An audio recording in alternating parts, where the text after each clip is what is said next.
Hey everyone, welcome back to our New Testament challenge. Today we're here in Romans chapter 13. In this chapter, we're going to hit on something that might be a hot topic. It might offend some people, but we're speaking out of God's word, and so we're going to talk about it. So let's just look at verses 1 and 2.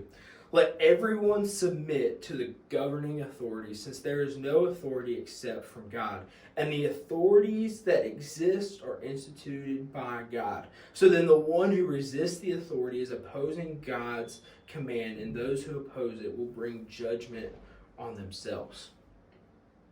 Well, Paul's letter to the church at Romans says, hey, you have to adhere to the laws that are put in place. The laws of the land we are supposed to submit to.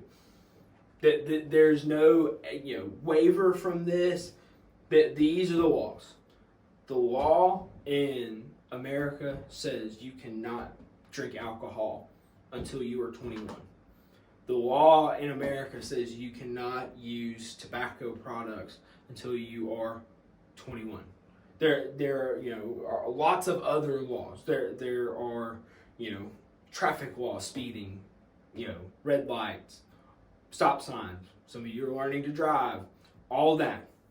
All those laws that are in place, whether we think they're good or bad, we are called as believers to follow them. That's what God says. There's no waiver on that. It doesn't matter if your parents say, well, I know the law says, you have to be 21, but we're okay if you want to go out and drink with your friends as long as you're safe.